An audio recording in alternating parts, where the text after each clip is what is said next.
Hello and welcome to this session of KSG podcast. In this session, I would like to discuss the constitutionality of death penalty and the evolution of death penalty jurisprudence in India. This becomes important because of the hanging of the convicts in Mukesh and others versus State for NCT of Delhi, more commonly known as the Nirbhaya gang rape and murder case. Section 302 of the Indian Penal Code provides the punishment for murder, and it says that whoever commits murder shall be punished with death or life imprisonment and shall also be liable to fine. It should be noted that once an offender is found to be guilty for the offense of murder, then the court has to sentence the offender to either death or life imprisonment. This means that the court has no power to impose any lesser punishment. The issue of constitutionality of death penalty and the evolution of death penalty jurisprudence in India can be understood through the crux of certain judgments of the Supreme Court.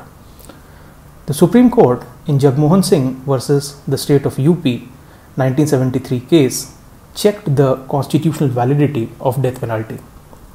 The court in its judgment held death penalty to be constitutionally valid, and further it said that discretion in the matter of sentencing is to be exercised by the judge after balancing all the aggravating and mitigating circumstances of the crime. Therefore, it can be seen that the thinking of the court was more focused on the crime. A shift in this thinking can be observed with the coming up of the doctrine of rarest of rare. This doctrine was the result of the judgment of the Supreme Court in Bachan Singh versus State of Punjab. Here also, the court upheld the constitutional validity of death sentence. But most importantly, the court observed that for persons convicted of murder, life imprisonment should be the rule and death sentence should be an exception. In other words, death sentence should be given only in rarest of rare cases, and it should be given when the option of awarding the sentence of life imprisonment is unquestionably foreclosed. In addition to this, the court also said that before opting for death penalty, the circumstances of the offender should also be taken into consideration along with the circumstances of the crime. Further, a balance sheet of aggravating and mitigating circumstances has to be drawn. The Supreme Court in Machi Singh versus State of Rajasthan elaborated upon the guidelines given in the Bachan Singh case, and also gave certain mitigating circumstances which can be considered by the courts while adjudicating on an issue.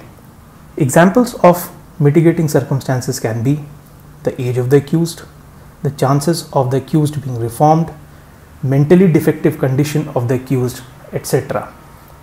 An important point to be noted is that whether poverty can be considered as a mitigating factor or not. The Supreme Court in Sunil Damodar Gaikwad versus State of Maharashtra case held in affirmative, and it said that poverty could be considered as a mitigating factor. But at the same time, poverty will be considered as a mitigating factor only if it is having a compelling or advancing role to play in the commission of the crime. But merely because the offender is poor, then in such a case, poverty will not be a mitigating factor. So this, in a nutshell, is all about the constitutionality and the evolution of death penalty jurisprudence in India. Thank you.